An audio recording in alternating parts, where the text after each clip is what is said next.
one of the Republican candidates that everybody's talking about right now. He's neck and neck with Donald Trump, and we have a lot to talk about today. So please, let's welcome author of the new book, A More Perfect Union, presidential candidate, Dr. Ben Carson.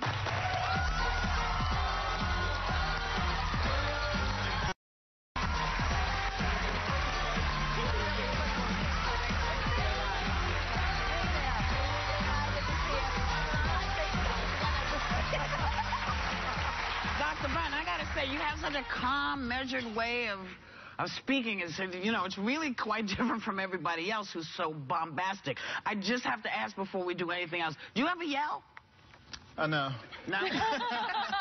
I used to. Yep. I used to be very hot-tempered, got into a lot of trouble. Yeah, we read the book. You wrote about it. And you read the Bible and came out a changed man from the bathroom. That was a very interesting story. Well, I came to the understanding that to lash out at people, to try to punch somebody in the face was not a sign of strength, it was a sign of weakness. Even when they get your Starbucks order wrong? Because, you know, sometimes I get very curious.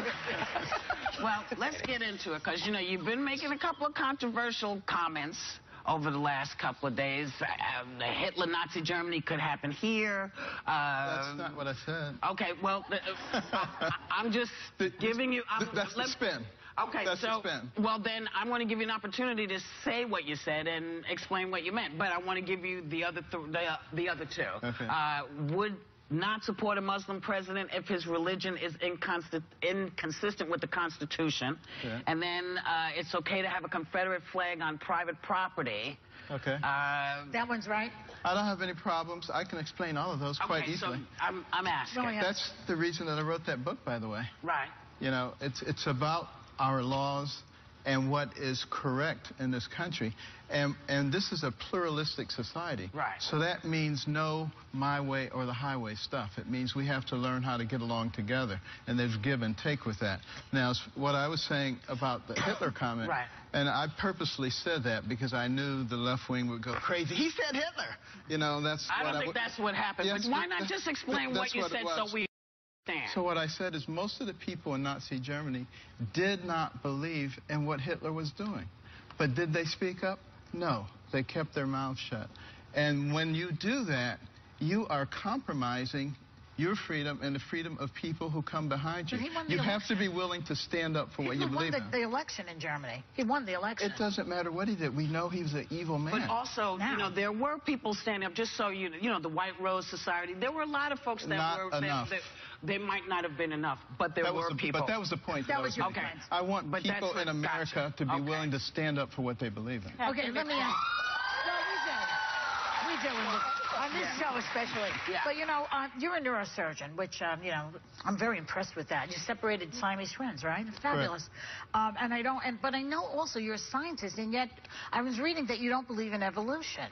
Okay, now wait, before you go any further, what I want to say to you is, don't take this wrong, Mrs. Carson, I'm not asking for a date. But how do you feel about taking a trip to the Museum of Natural History with me? We could do like a little walkthrough and have a discussion about it. Believe me, I would be happy to do that. I can have a very in-depth discussion with you. I've had discussions with Nobel laureates on this. And they have to admit that, well, we don't know everything. You know, the fact of the matter... What do you make of that fact that they just dug up some bones 100 million years ago? Let me explain. First of all, evolution, microevolution versus macroevolution are two different things. Oh, this is too in the weeds for us right now.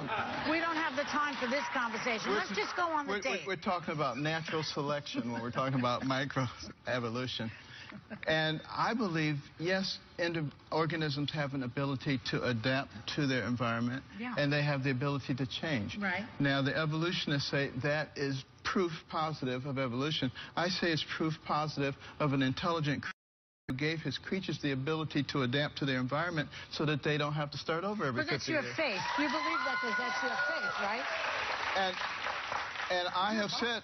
Why not believe in both? Do you believe in both? Can you believe in both? And I have said, you know, people are allowed to believe in what they believe. Some people believe that something came from nothing, and then they believe that it exploded, and we had a perfectly organized org. I don't believe that. I don't have enough faith to believe that, but I don't denigrate people who believe that. No. Okay, so people need to respect where you're coming from. I want to ask you, right after that tragic shooting in Oregon last week, you said gun control is not the answer. And I know you're a big advocate for mental health, but this morning you said that you'd be very comfortable if kindergarten teachers had guns in the classroom. Why do you think that's a good idea? Not all kindergarten teachers. I said people who are trained and understand all the implications. And you obviously are not just going to have a weapon sitting on the kindergarten teacher's desk. And I know Where that's... would the weapon be? It would be secured in a place where kids could not get to it. So if a gunman comes in, if a gunman comes in with an AK-45 or an AR-15, how fast can that teacher go to the locked drawer and get that gun? Well, I want that teacher trained. You want that teacher trained? I want that teacher trained in diversionary tactics and whatever needs to be done in order to get there. And I want there to be other people in that school who also know how to get to that. Why do we want to live like this? I was a school teacher. I don't want to live like that. You got... Go ahead. We don't want to live that way. No. Michelle, do you want to go? I do have a quick question, because, you know, you were asked recently about what you would do with Hurricane Joaquin, and, you know, you said you didn't know, and actually the look on your press secretary's face was... Hilarious. Hilarious and priceless, and we love her. But do you have an... and we have it right here. That's, like, my favorite reaction, maybe of all time. But do you have an answer now? Well, I'm glad you asked that question, because I hope you saw the press conference. We were talking about something completely different. We were on the way out to the bus, and someone brings up a new subject. I said, I don't know. I'm getting out of here. But to prepare for a hurricane, I mean, I grew up in Miami, so I'm like, you know, even we have some things in place when a hurricane comes. Clearly, we have a whole series of things in places for hurricanes. And quite frankly, if you're at the point where the president has to enact the things, you have not done your homework. That should be already in place and ready to go. Mr. Carson, I have a question for you, and I want to also talk about your book, but my first quick thing is, the one thing I do like about you is your tax idea. Everyone should pay the same tax, flat tax, and get rid of the IRA. High five. Cool beans for you. But I want to hear about your book, the IRS. What did I say?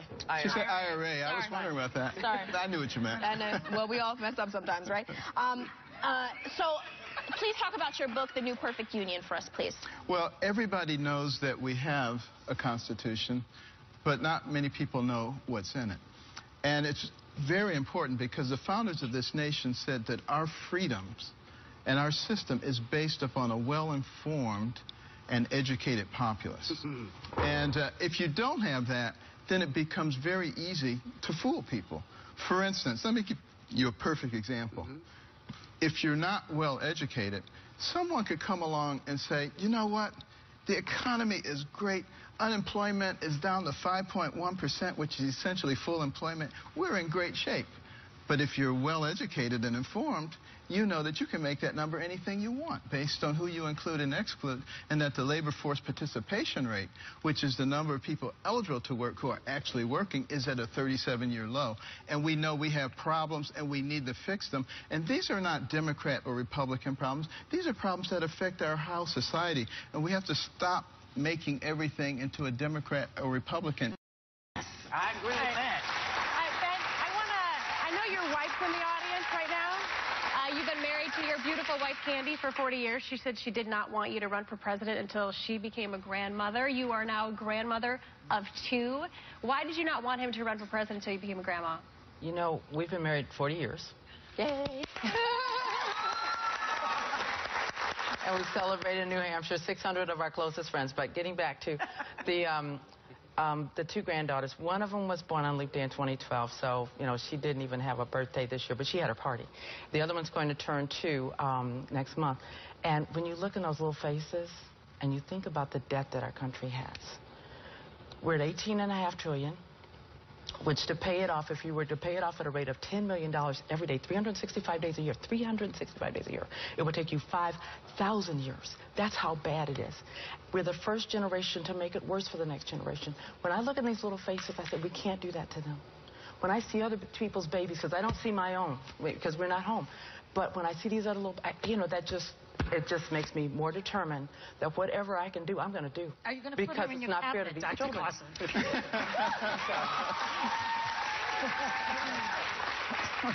Okay, well, we're going to talk more when we come right back.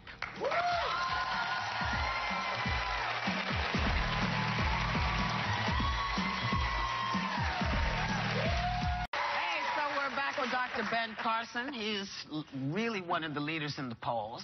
And one of the other quotes that we've sort of gotten from the research is that you sort of feel that there's not actually a war on women, but there may be a war on what's inside of women. Is that accurate? Yeah, the babies. I mean, killing babies all over the place. And, you know, we should be...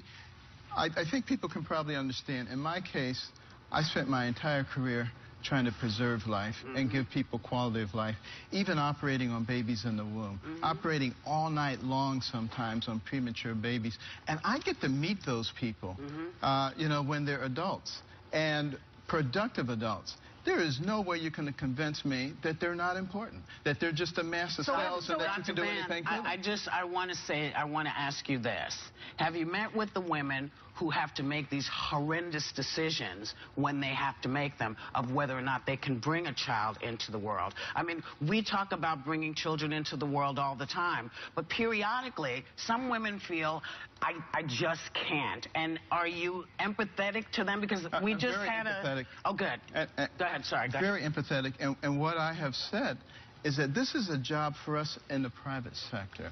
What we need to do is make sure that we provide adequate daycare centers for these mothers so that they can get their GED, their associate's degree, their bachelor's degree, their master's degree. You're assuming that these are mothers who aren't educated. I mean, I'm talking about women who make that. Of them. I don't know that you can.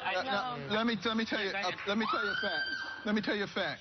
The fact is, a lot of those young girls who are having babies out of wedlock, when they have that first baby, they stop their education. And that child is 4 times as likely to grow up in poverty. We as a society have an obligation to do what's necessary to stop that cycle from occurring. So how important is birth control then to the Republican Party? They should be out there really applauding Planned Parenthood for supplying birth control, mammograms, and everything else. Why are they against Planned Parenthood? Are you against birth control, too? I don't speak for the Republican Party. I speak for me. Okay, for yourself. Are you against birth control also? No, I'm not. Okay. All right. And so I guess you believe in daycare centers and maternity leave and food stamps and all the things that go along with raising a kid if you don't have the money. Here's what I believe in, because I get sick and tired of people, particularly progressives, saying Carson grew up poor, he must have benefited from government programs, and now he wants to withdraw all the programs from poor people. We do not assume Wait a minute. I've heard that so many times. You've heard it too. It's a bunch of crap. And what I really actually want to do is provide people with a mechanism for coming out of a state of dependency and climbing the ladder and becoming part of the fabric of America. This is a great thing. We agree with that. Yes, but I think my question... Actually, I'm going to let everybody else ask their questions. It takes me to Obamacare, because you said it's the worst thing that has happened in this nation since slavery. How is it slavery and over 9 million people have it? Let me tell you why. Why? Because this is supposed to be a country that is of, for, and by the people. The government is supposed to be there to facilitate life, liberty, and the pursuit of happiness. With this particular act, the government comes along and says, don't care what you people think. This is what we're doing. We're cramming it down your throat, and if you don't like it, too bad. Getting into the war. That essentially shifts... That seems to be the way of the nation. But it shifts the relationship between the people and the government. The people are supposed to be at the pinnacle. The government works for us. It's not the other way around. And we need to restore that. Okay. That's very important. All right. Are we done? Anybody else? I just wanted to ask one last thing. I mean, you said that you don't necessarily relate to the Republicans, and you don't really say you're a Democrat either. So why do you feel this way? I said I don't speak for the Republicans. I didn't say I didn't relate to them. Yeah. It's a very different thing. Is there anything about the Republicans that you don't relate to? Well, I am not a highly partisan person. The issues that affect us, imminent financial collapse if we don't change our ways. Forgive me, Dr. Ben. Forgive me. They're not Republican or Democrat issues. Dr. Ben Carson, y'all. Members, wait. Members of the audience, you're all going home with Dr. Ben's book, A More Perfect Union. Thank you, Dr. Ben.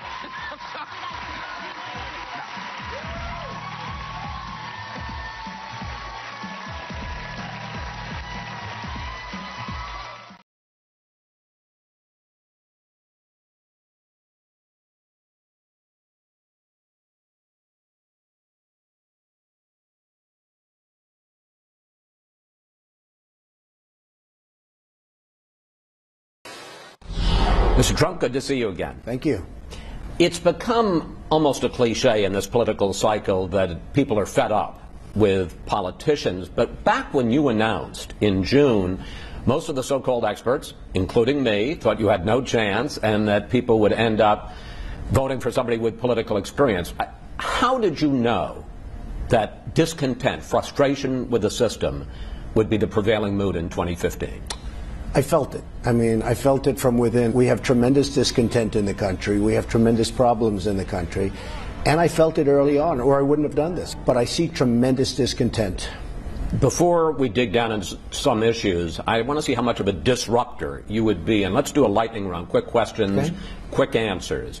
Would you be willing to use the debt limit and risk the possibility of the country going into default to get more spending cuts? Okay. I would use the debt limit. I don't want to say I want to be unpredictable because, you know, we need unpredictability. Everything is so predictable with our country. But I would be very, very strong on the debt limit, and I would be asking for a very big pound of flesh if I were the Republicans. And the problem with the Republicans, they have two sides. The smaller side is very strong, and the other side is always agreeing. And, you know, you can't do that. Would you be willing to shut down the government in order to defund Planned Parenthood or to push some other key policy goal? I do not want to say that because I want to show unpredictability. You have to. You can't just go around and say that. But Planned Parenthood should absolutely be defunded. I mean, if you look at what's going on with that, it's terrible. And many other things should be defunded, and many things should be cut. You said in August that you're, quote, fine with affirmative action. What about conservatives who say the time for that kind of preferential treatment has come and gone? I'm fine with it. We have it. It's there. But it's coming to a time when maybe we don't need it. That would be a wonderful thing. I don't think we need it so much anymore. You know, it has served its place. It has served its time. Some people have loved it, and some people don't like it at all. But I think there'll be a time when you don't need it. You are one of the few candidates who has come out with a detailed tax plan. Let's drill down into that. You would cut the 7 tax brackets to 4. Correct. 0, 10%, 20%, 25%. You'd cut the corporate tax rate from 35% to 15%. You would limit deductions for higher income earners, and you would eliminate carried interest, preferential tax treatment for hedge funders. What's the thinking? Well, the thinking is we have the highest tax rate in the world. In the entire world, we have the highest tax rate. There's gridlock in Washington because there's no leadership. So what I'm doing is a large tax cut, especially for the middle class, and we're going to have a dynamic country. We're going to have dynamic economics, and it's going to be something really special, and people are going back to work. But there are two concerns. The Conservative Tax Foundation says that over 10 years you would add $10 trillion to the deficit. And there's also the question of who would benefit under your tax plan. The Tax Foundation says the middle class would see after-tax income increase 7.2%. The top 1% would see a spike of 21.6%. So between that and ending the estate tax, the Trump family and folks like you would make out great. The estate tax has been a disaster. First of all, it's double taxation. Some people could even say it's triple taxation. But how about the idea that you're going to blow a hole in the deficit and that the top 1% is going to make out a lot better? Well, they're going to make out better if the economy gets better. The economy is very sick. We're losing our jobs to China, to Japan, to every country. We're making horrible trade deals. We are losing jobs in this country. Hundreds and hundreds of thousands of jobs are being lost. And part of the reason is our taxes are so high in this country. I'm also cutting. You know, they don't talk about that, and I'm doing that in a different little policy segment that we're going to be announcing in 3 weeks. Spending. But we're going to be cutting tremendous amounts of money and waste and fraud and abuse. You know, they had a case. Would you cut departments? No, I'm not cutting services, but I'm cutting spending. But I may cut Department of Education. I believe Common Core is a very bad thing. I believe that we should be, educating our children from Iowa, from New Hampshire, from South Carolina, from California, from New York. I think that it should be local education. If you look at a Jeb Bush and some of these others, they want them to be educated by Washington, D.C. bureaucrats. So Department of Education is one. Environmental protection, what they do is a disgrace. Every week they come out with new regulations. They make it impossible. Who's going to protect the environment?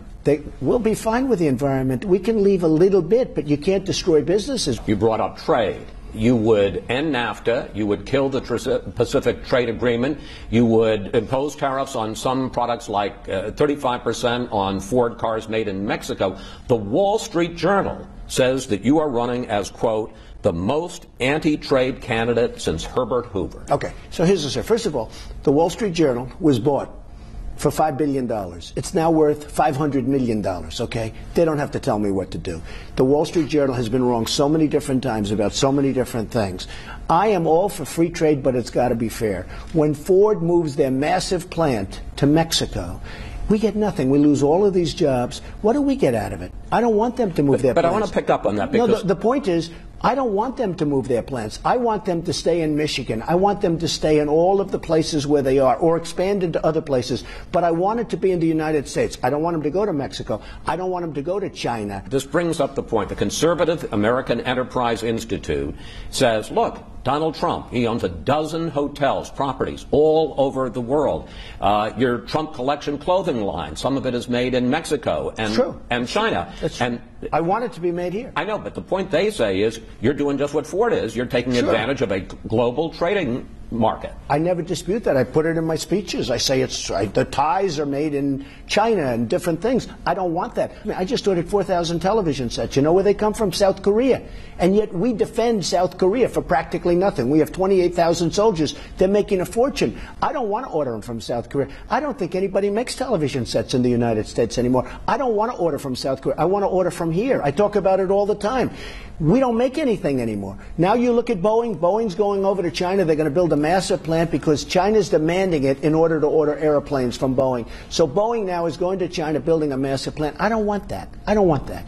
You say that eminent domain is wonderful. And you talk... I don't say wonderful. I say eminent domain is something you need, Chris. Eminent domain, if I build a highway... Chris, and I know exactly what you're saying, but if I build a highway, and if something's in the way of the highway, you're going to have to do something with that. I understand that, and that's the idea of using, taking private property for a public use. And by the way, the people get paid for it. Everyone thinks they don't get paid. They get paid a lot of money. But in the Kelo case, the big Supreme Court case in 2005, they took somebody's home, and they sold it and bought it, and then they sold it to private entrepreneurs, private developers, and that's the question. That's different. But that's the question I'm going to ask you. That's different. Do you support taking private property for private use? If somebody has a property in the middle of a 7,000 job factory, as an example, that's going to move into the town, but they need this one corner of his property, and it's going to provide 7,000 jobs in a community that's dying, of which we have many in this country, okay? I am for that. That's a big economic development. But remember this, all of these people that we're talking about, they're friends of mine. They all love the Keystone Pipeline, right? The Keystone Pipeline is all eminent domain. They're building that pipeline without eminent domain. You wouldn't be able to build. But let me ask you, because you were involved in a case like this, as you know, in the 90s. That was an economic development. In Atlantic City. Sure. You had your hotel, right, and you wanted to build a parking lot, right, and some woman had her house. She saved me a fortune. I guess the question is, why do you need to take her house for a parking lot? I'll tell you why. Because I have a hotel, and in order to expand the hotel and add 2,000 rooms, I would have had to take her thing. Now, the 2,000 rooms would have provided about 2,500 jobs. Ultimately, I offered a lot of money. She didn't take it. I didn't build the job. I didn't do it. Saved me a lot of money because Atlantic City, I had the good sense to leave 7 years ago. I got very lucky. Yeah, I think that would have been a good eminent domain because you would have provided thousands of jobs. And this is a woman that couldn't have cared less about her house. All she wanted was money. Something you said on Friday has stirred up some controversy about George W. Bush and the Twin Towers. Jeb Bush responded to your comments with a tweet. He said, how pathetic. Question, do you blame George W. Bush for 9/11? Look, Jeb said we were safe with my brother. We were safe. Well, the World Trade Center just fell down. Now, am I trying to blame him? I'm not blaming anybody. But the World Trade Center came down. So when he said we were safe, that's not safe. We lost 3,000 people. It was one of the greatest, probably the greatest catastrophe ever in this country, if you think about it, right? What would you have done? Well, I would have been much different, I must tell you. Somebody said, well, it wouldn't have been any different. Well, it would have been. I am extremely, extremely tough on illegal immigration. I'm extremely tough on people coming into this country. I believe that if I were running things, I doubt those families would have, I doubt that those people would have been in the country. So there's a good chance that those people would not have been in our country. With that being said, I'm not blaming George Bush, but I don't want Jeb Bush to say, my brother kept us safe, because September 11th was one of the worst days in the history of this country. There's much more to come of our interview with Doug. Let's look at the polls. According to the latest Real Clear Politics average, you are leading everywhere. You're leading nationally. You're leading in all the early states. Nationally, you're at 23.8%, leading, down 7 points in the last month. In Iowa, 22.3%, down 6 points. New Hampshire, 26.3%, down 6 points. Let me make it clear, because I know this is important to you. You are still leading. Why do you think your numbers have gone down? I don't think they've gone down. I think they've gone up. We just had a Reuters poll come out. I'm at 33. We just had, as you know, Nevada come out. I'm 20 points ahead of second place. We had one come out in South Carolina where I'm 18 or 20 points ahead. The polls have been now better than they've ever been. And what you're doing is a little bit obsolete information. But that's okay. Look, I'm leading in everything.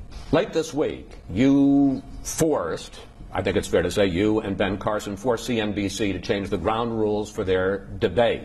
And Carly Fiorina went after you and Carson. She said, first of all, what are they scared about standing up for 3 hours? And then she said this.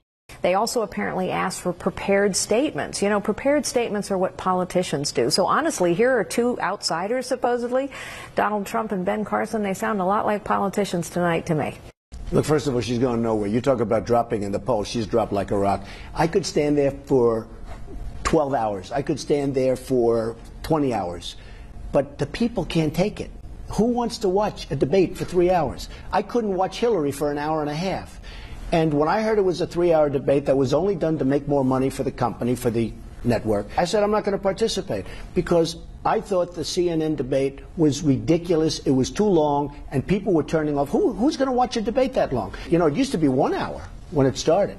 It used to also get no ratings, and both CNN and Fox broke the all-time record on cable television. So I wonder why. Do you have any idea why? I think maybe it was because of the moderators. I think so.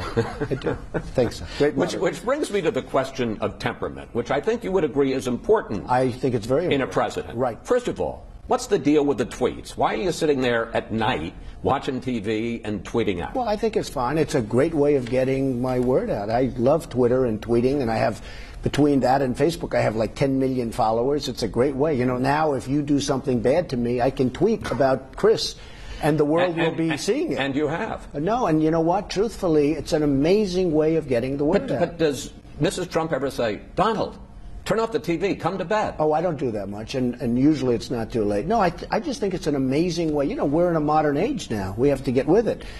It's Twitter and Facebook and all of this stuff is, to me, I mean, it's, for some reason, I'm probably not the youngest person using it, but for some reason it works very well. I'm, you know, setting records. In fact, for the debate, you know, I'm talking about the Democrat debate, and they use Democratic. It's really Democrat. You know that, okay? They called it wrong. It's really the Democrat. But the Democrat debate, I picked up more followers by many times than anybody else. And there were those that said I won the debate because I picked up all the followers. But no, I think it's a great modern way of getting the word out. During the campaign, you have called Marco Rubio a puppet, Jeb Bush low energy, Rand Paul a lightweight, and just this week you called Bernie Sanders a maniac. And a communist. And a communist. Do you think that's presidential? Is that the way you would act in the White House? I'm running against a lot of people, and they come out and attack me very viciously, very viciously. I mean, Perry, I thought he was a nice guy. He was always a friend of mine. He had won campaign contributions. He was always very nice. All of a sudden, boom, I hit him very hard. I hit Rand Paul very hard. Look what happened to him. I'm a counterpuncher. I don't have a choice. If you look at what they say about me, it's terrible. I mean, they say terrible things about me. Bobby Jindal, you talk about lightweights. This guy's a real lightweight. And he hit me. I don't even know this man. And he hit me because, and they're not hitting me on fact, they're hitting me in order to try and pick up something in their polls. The thing I'm most honored about is every single person that went after me, including Jeb Bush, who's down, boom. Every single person that went after me has gone way down. And I'm very honored by that. And that's what the country needs. The country needs a leader that when the country gets hit, we're going to come out on top, not keep going down, because we're going down. Our country is going down. Then I want to bring up the subject, hear me out, of you and me.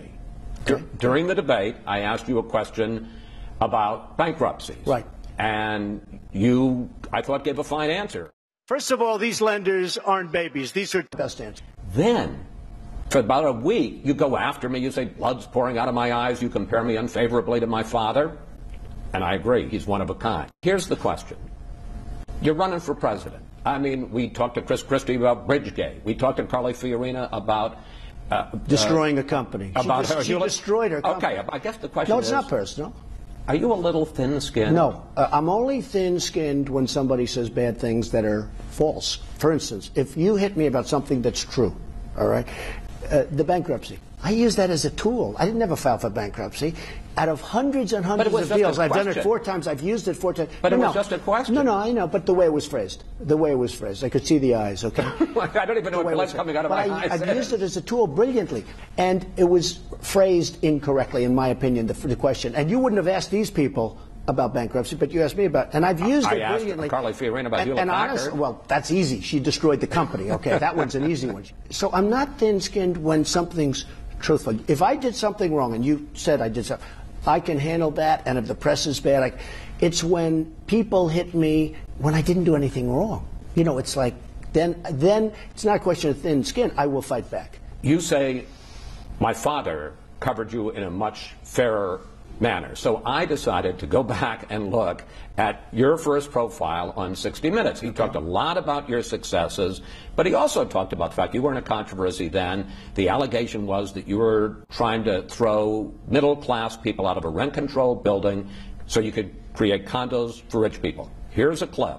When they call you arrogant. First of all, well, I've been doing this for a long time. First of all, whatever happened to that nice, soft-spoken young man? I know. Was that a fair question for him to ask you? I thought it was fair because it was very controversial at the time, and I thought it was fair. Not to press my luck, but true or false, you at one point considered and tried to put homeless people in some of those apartments to force the tenants to move out. No, I talked about doing it, and I talked about doing it as a charity. That's right. We have a thing called... charity? I was thinking about doing that, and, you know, I would have done that, and it would have been nice, and it would have been charitable. But you have wealthy people living and paying like $200 rent on Fifth Avenue or Central Park South. I think it's unfair, and it's been proven to be unfair. Finally, Hillary Clinton testifies before the House Benghazi Committee this week. What is it you would like to find out about both her role in Benghazi and about her emails? I think things will be revealed. Personally, I think that Hillary was one of the worst, if not the worst. I mean, if you look at the record, Secretary of States ever in this country. I think that's the bigger problem that she's got. I don't think Benghazi's as big a problem for her as her past and what's happened. The world blew up around her. You look at the world, it just blew up around her. Everything went bad, whether it's Libya, whether it's her tenure in Iraq, and there's been plenty of bad tenures having to do with Iraq because of the length. Things that happened during her tenure were a disaster. I think she's probably going to go down as the worst Secretary of State in the history of this country. And I think that will be what I will tell you. That will be what I will be campaigning on. Now, what's going to happen with Benghazi will be very interesting. I look forward to it. If you end up as the Republican nominee and she's the Democratic nominee, how would you take her on? I'd take her on tough. I'd just take her on her record. I'd discuss her record. I think her record is abysmal. And I would take her on her record. Yes.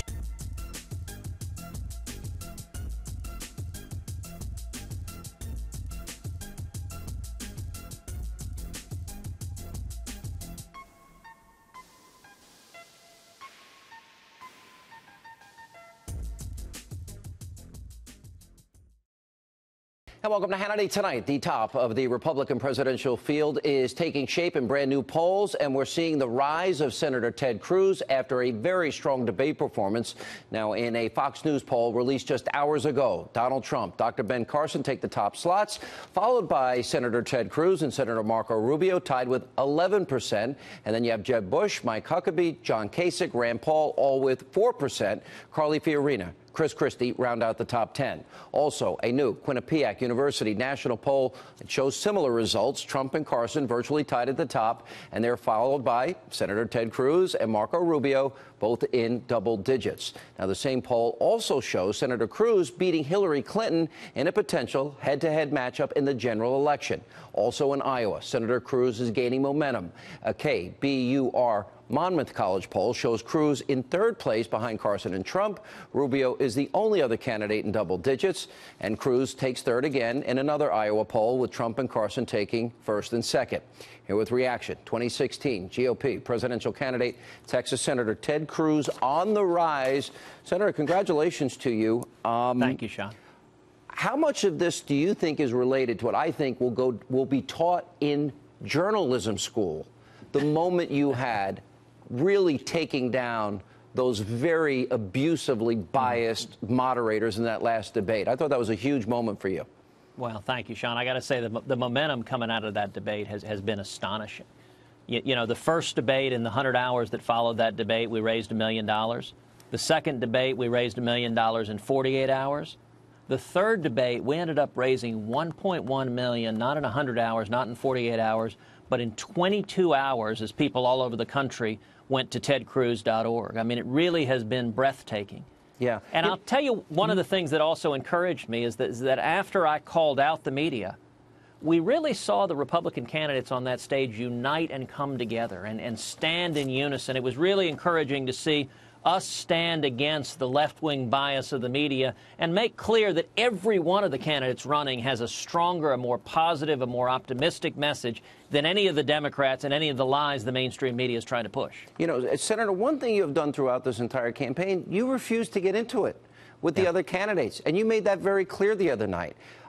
Is that just how you feel, or is that a campaign strategy?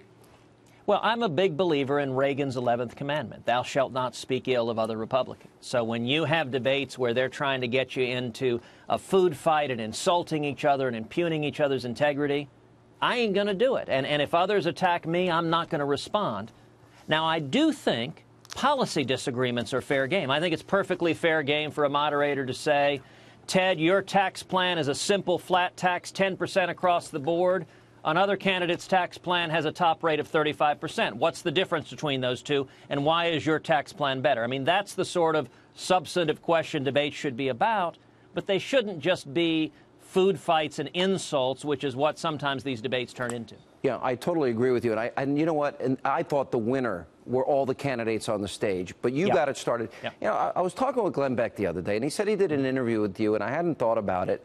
And there are people that have photographic memories. He actually used the term audiographic memory.